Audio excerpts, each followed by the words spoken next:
There is I think a debate worth having about making bullets a mechanism or regulating bullets in civilian life and domestic law that might actually help us understand better what is actually the thing that causes the carnage that we associate with guns. Yes. And that's really kind of the purpose of the book is why do we talk about guns when we perhaps should also be talking, and perhaps more so be talking about bullet. Welcome to the Research and Reason podcast. Join us as we discuss the latest research, news and opinion from academics in the Faculty of Arts and Education at the University of Auckland. Kia ora koutou, ko Julianne Evans aho. I'm Julianne Evans, and today I'm talking to Maartje Abbenhuis, a professor of history who specialises in war, peace and neutrality. Maartje has just published a book, The Dum-Dum Bullet, A Lethal History from 1850 to 1950, published by Cambridge University Press. It's a very strangely named bullet that has a very nasty and controversial history. Tēnā koe, Maartje. Lovely to have you here. Tēnā koe, Julianne. I'm glad to be here. How did you have the idea for this book? Because I would imagine that you didn't immediately think to yourself, even as a war historian and a military historian, I know I'm going to write a book just about a little tiny bullet. Did you? No, I didn't. And in fact, mostly when people write about war and weapons, they talk about guns. So when they talk about big guns or little guns, they very rarely talk about the bullets that go into the guns, the things that make the guns deadly and lethal in the first place. So I came to this by a really perhaps roundabout way. I was working on another book on the Hague Peace Conferences, which were held in 1899 and 1907.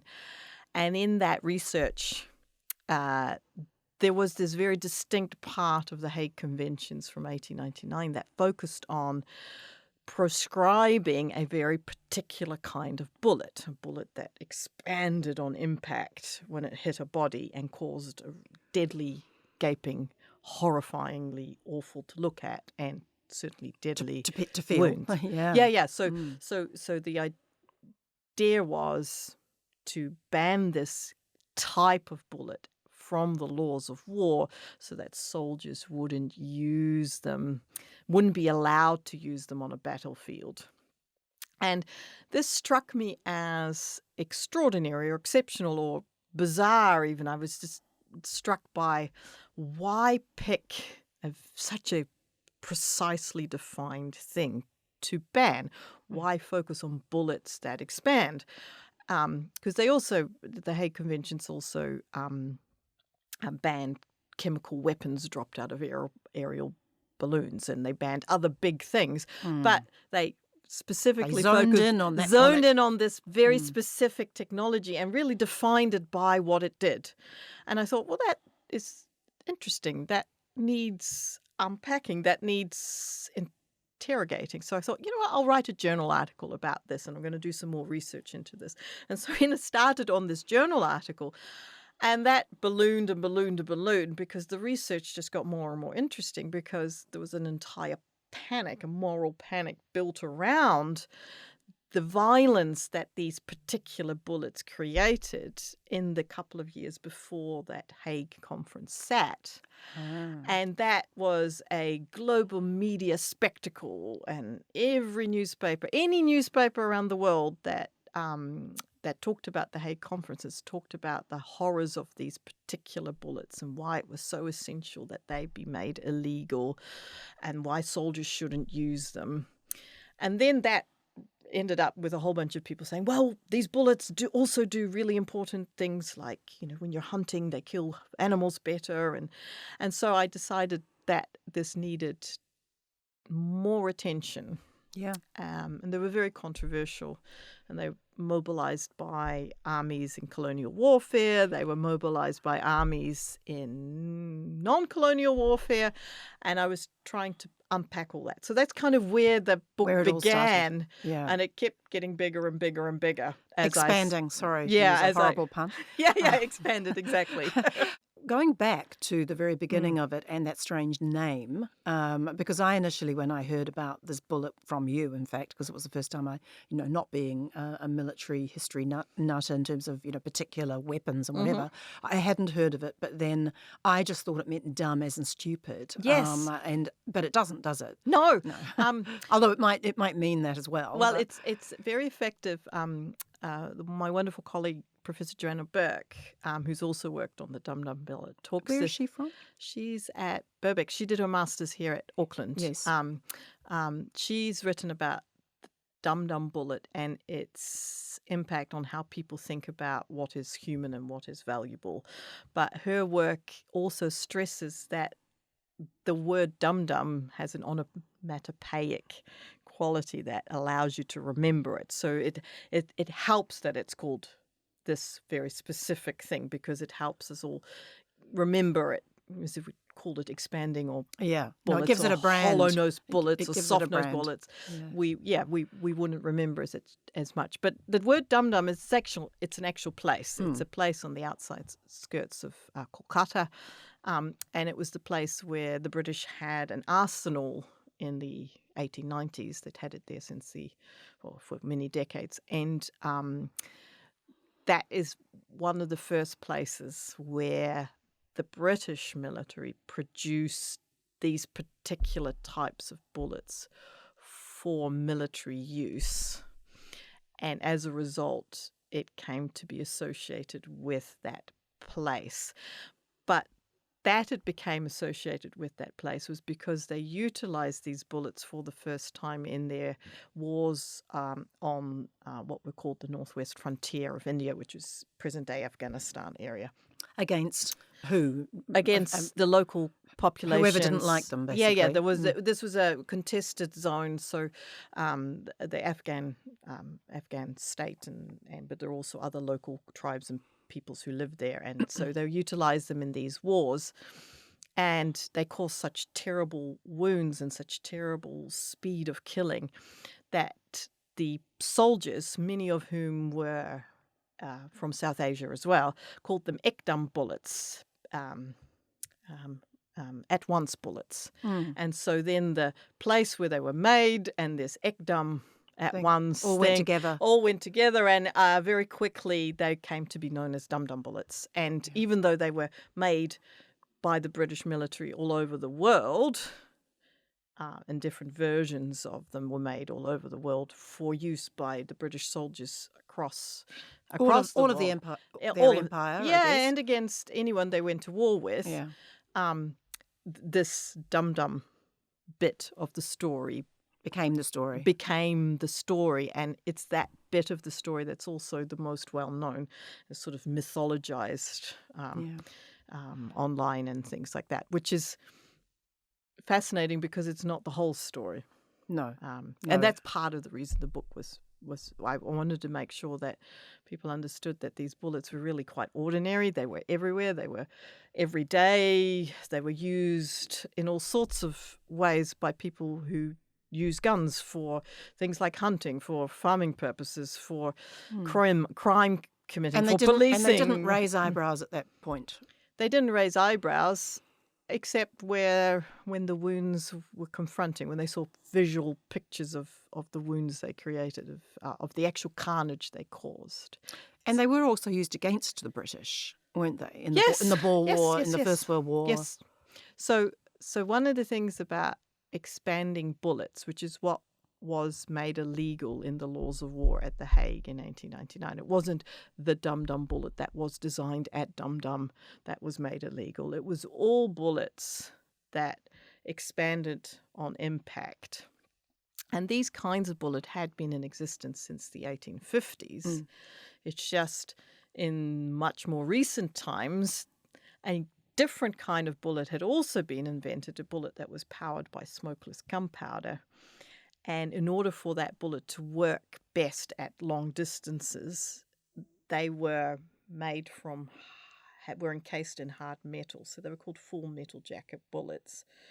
And it's that invention, which occurs sort of in the late 1880s-ish, that saw militaries across the world adopt pretty much as standard issue for their armies, for their infantry, these new full metal jacket bullets. And the difference between these full metal jacket bullets and these bullets that expanded on impact was that the full metal jacket bullet could go through loads of things before it finally rested. So if Right. you had Quite cleanly in a way. completely cleanly, so Yeah. if you had like 5 people standing in a row, the bullet could go cleanly through them and would leave a wound, and you could bleed out, and it was very And it dangerous. probably was quite painful still. Yeah, I'm but sure. absolutely. Let's not lie. Yes. It wasn't nice, but But it might not kill you. wars weren't nice. Well, they could be, as long as you had doctors nearby, they could be treated quite effectively, and you would survive. And depends on where it went in your body, I guess. as Well, but- always. So if it goes through your head, That's the nothing. end. But But, very but rarely it's to survive. possible that it could have gone, luckily, sort of through parts of you that weren't crucial and then onwards, and you would just easily be patched up on the battlefield or wherever. Yeah, and the idea is that you didn't want to kill soldiers, you just wanted to disable them Right. so that they couldn't fire back. So to win a moment of battle, what you needed was for your bullet to wound your enemy, not necessarily kill your enemy. And that was the idea. So these bullets were called humanitarian bullets because they didn't make nasty wounds that pretty much guaranteed you would either lose a limb, or if it was anywhere else in the body, that you would not survive. And probably take a while to do it, and it will be quite horrible as Yes. well. Yeah. So the British started using these full metal jacket humanitarian, supposedly humanitarian bullets in the early 1890s. But they found that they weren't killing their enemies.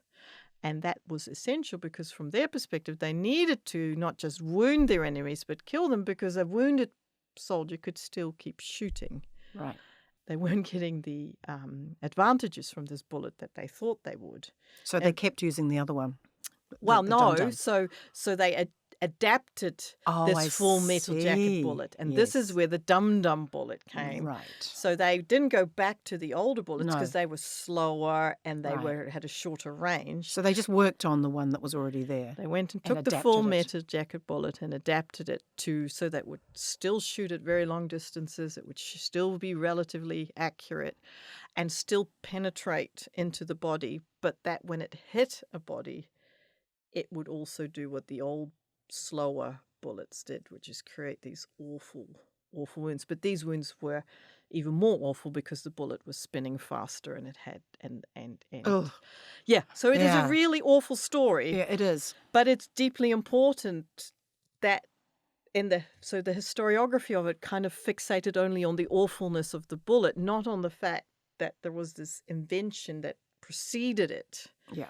So this humanitarian conception that sort of embedded in at least, in the people who cared about creating rules about warfare, this notion is we can have wars without bullets that are designed to kill.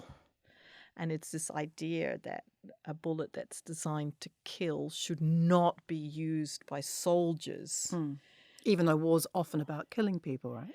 Yeah, you would think. Yeah. And there are an enormous array of different kinds of horrific weapons that exist to disable the Yeah. enemy as much as possible. But at least in the military lingo, it's to place a soldier outside of combat, not to kill the soldier per se. Just basically take them out of the fray. Yeah. And the argument also was that if you have a wounded soldier, at least 2 or 3 of their colleagues will stop fighting to tend to the wounded soldier. And that'll take a few more out. That takes more out. Ah. So it's about winning the battle, not killing the enemy. Right. And what these new expanding bullets from the late 1890s did was make everything, bullets of this kind made any hit with a bullet deadly. Like it made warfare deadly rather than there was very little that a doctor could do to interfere with a expanding And I'm sure bullet doctors hit. were among those people saying ban it, were they? Yes. Yes, Yeah. there was a huge movement among doctors to ban it. There was a huge movement among international lawyers to ban it. But there was also a concerted group of people from across the British Empire and across many imperial groups and colonizers, and that argued that soldiers, certainly colonial armies, needed these particular deadly bullets because the kinds of enemies they were facing would not do Be the stopped right. otherwise. Yeah, they wouldn't do the right thing, wouldn't say, oh, I am wounded, I shall stop shooting my gun. Right. And therefore, deadly force was needed. And that sounds like that sort of racist view that anybody that a colonizer was colonizing was somehow different and inferior, and per se inferior to them. Would that be Well, that is a view you could take? Yes, absolutely. That's definitely, and it's also very much part of the law. The law only applies to recognized armies from recognized countries who could sign up to the international law of war. So when the expanding bullet prohibition was introduced at The Hague in 1899, it only applied to the countries who signed up to it. And the British didn't sign, did they? And there's the rub. Because in theory, that could mean the British could use them against everybody because they hadn't signed up to the prohibition. It wasn't binding on them. But they couldn't be used, it couldn't be done in reverse, presumably, by the enemies who had signed up. Yes, but the real issue was that it didn't matter. No.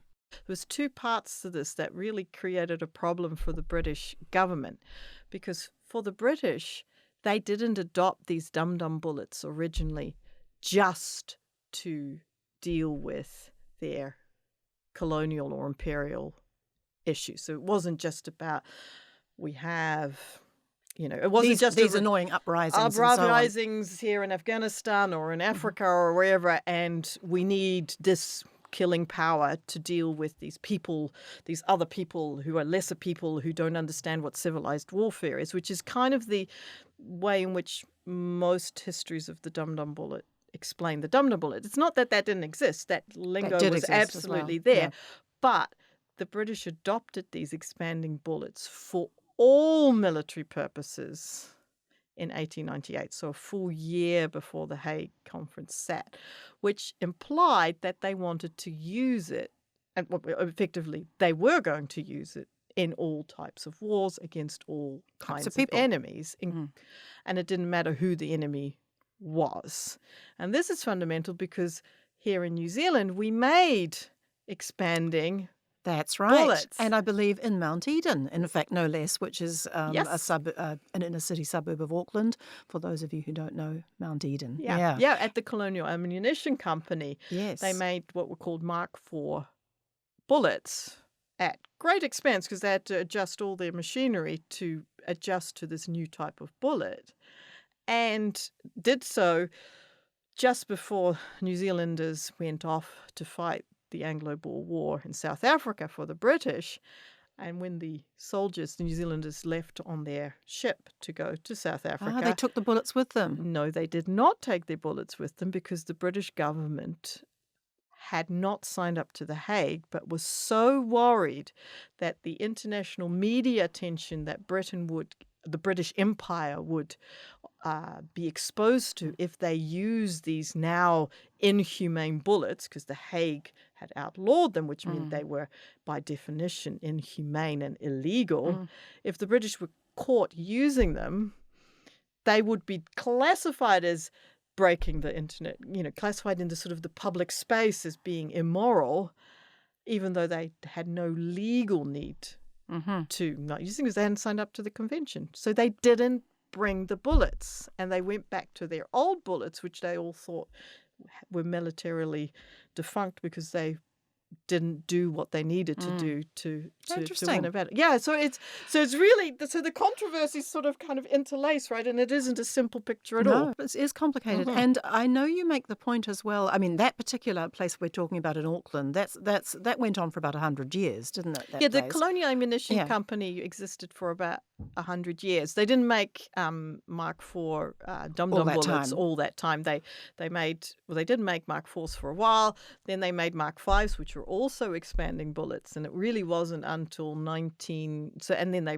until 1905-6 when they shifted to a different kind of bullet that wasn't by design an expanding bullet.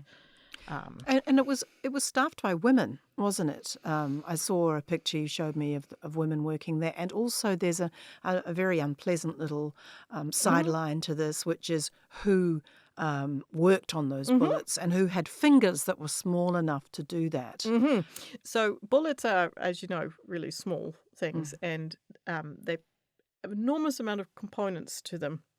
And in order to put the components together, so the Colonial Ammunition Company was really not a place where all the components were made. It was where all the components were brought together and turned into a bullet, and that needed nimble fingers. So the CAC and most bullet manufacturers across the world, and billions of these bullets were made on a weekly basis. For private profit. For private profit, for hunting purposes, for all sorts of purposes. Yeah. That needed nimble little fingers. So the hands of women, and particularly young women or teenage men, were adapt to the right size to do that fiddly and work. Children as well. Yeah. So we have young people As being young employed. as. Well, it's about hard to say, probably 12, working, but elsewhere in the world, younger, no doubt, working in creating these bullets. And of course, bullets require gunpowder, and gunpowder is unstable. And dangerous, right? And dangerous, and created all sorts of, so there were accidents. Luckily, no deadly accidents here in Auckland, but at the Colonial Ammunition Company's factory in Melbourne, in Footscray, there was an explosion and 4 young women died in the 1890s. And this caused outrage. Again, yes. And because there was photography just coming through, wasn't there, as well? Yeah. And so people could actually see the results of these sorts of accidents and also of the bullets themselves. Yeah, so this wasn't just sensational news making. This was showing ordinary people's newspaper readers, anyone who could look at a picture, real concern about modern life and how guns were making life violent and dangerous, and how gun factories and gunpowder factories were dangerous. But this wasn't about the guns. It was about the bullet. And this was before the First World War, wasn't it? This is before the First World War.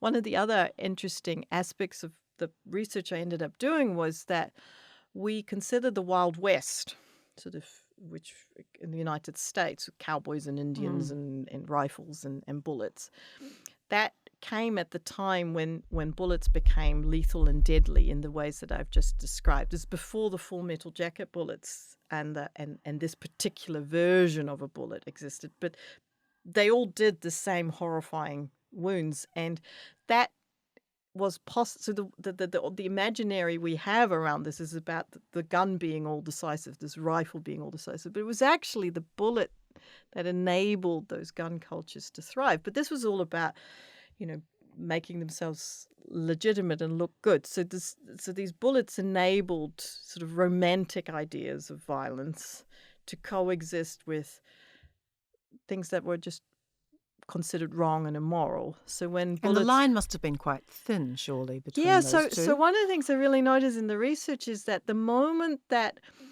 a gun was used in an immoral way, for example, to murder someone or in a crime, then the language around how that was depicted would really focus on the violent results. It would talk about the kinds of wounds that the victim received or the nature of the wounds. So when dum-dums were made out to be immoral in the 1890s, they emphasized these same wounds. And that's when they put the pictures in, and that's when they utilized this imagery, this visual graphic, gruesome stuff to really show people that this stuff is immoral because look, it's obvious. Look at the result. This is so violent. But in reality, of course, these bullets were everywhere, every day, used all the time. For all sorts of things. All sorts of ordinary everyday things, including useful things. Like you have a poor animal that's suffering on your farm, you need to put it down. The best way to put it down is to use a bullet that will kill that poor animal immediately. Yeah. So you would use... So it was quite a selective way of framing, and so that the whole issue. Yeah, and so that's the book actually goes on to look at the First World War and the conflicts and violence through the 20th century to show that these bullets were used all the time in all sorts of atrocities, but it's only when they were used and in sort of contentious moments of violence That the that the focus went on label, them. that the label dum-dum bullet would Was- be applied. It's interesting, isn't it? Because Yeah. the police, I believe the police force uses Yes. them, including in this country, Yes. including in 2026. Yes, it's For what reason would that be? well, if you are a police officer and you are trying to ensure that a particular violent person who's waving a gun around and endangering those around them is incapacitated, you need a bullet that will incapacitate that one person. And you don't want a full metal jacket bullet that might go through the person and hit to a an innocent bystander. bystander. Yeah, make an innocent person suffer. You want something that stops. And so often, to hide the violence of a bullet, people will talk about the stopping power of a bullet, which effectively means it stops by way of doing something to make it stop. So expanding on hitting tissue, or so that it doesn't keep traveling and cause more damage to other people. To somebody else. Yeah.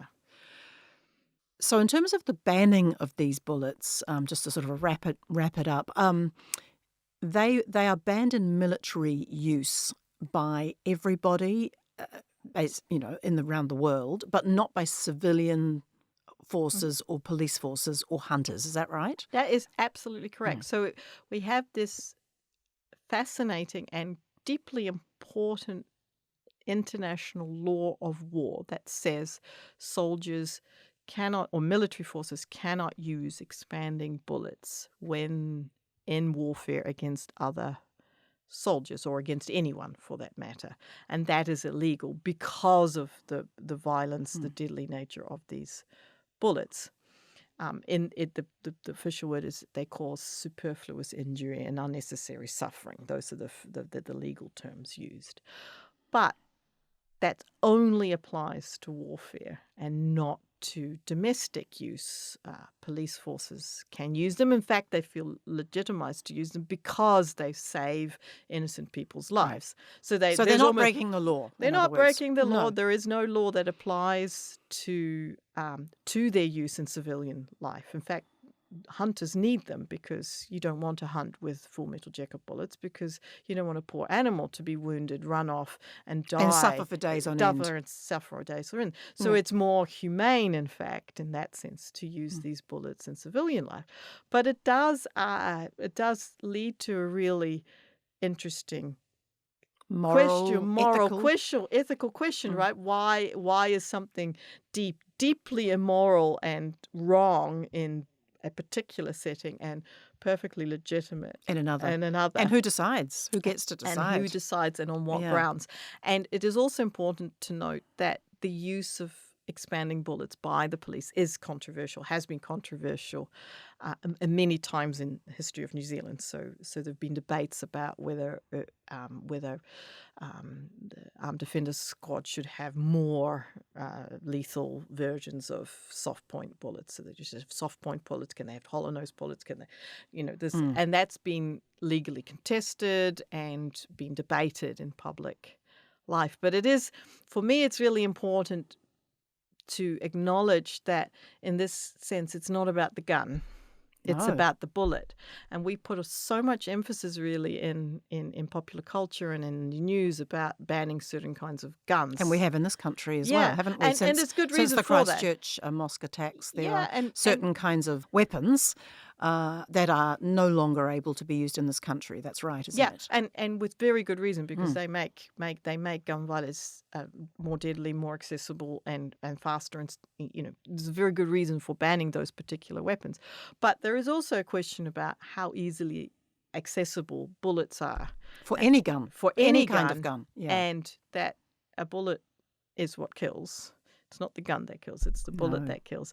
So there is I think a debate worth having about making bullets a mechanism or regulating bullets in civilian life and domestic law that might actually help us understand better what is actually the thing that causes the carnage that we associate with guns. Yes. And that's really kind of the purpose of the book is why do we talk about guns when we perhaps should also be talking, and perhaps more so be talking, about bullets. That's the centre of the whole thing. Yeah, really, and isn't it ended up being a kind of core part of the story. You have this very tiny little thing, yet very few people think about the bullet when it comes to gun violence. And in reality, it's all about the bullet. That's it. Well, that's a great place to finish. Let's give your book another little plug. How can the name of it again, and how can people buy it? All right. Well, the book is called The Dum-Dum Bullet, and then it's got a subtitle, A Lethal History. And they can buy it through the Cambridge University Press website. But if you just do a Google search for Dum-Dum Bullet Cambridge, you are sure to find it. And it's available for sale as an ebook and a hardback and a paperback, maybe even by now. It's a very fascinating history. Thank you very much, Maartje. Great to talk to you. Thanks so much, Julianne. It was great to be here. You've been listening to the Research and Reason podcast. Stay up to date with the Faculty of Arts and Education by following us on social media.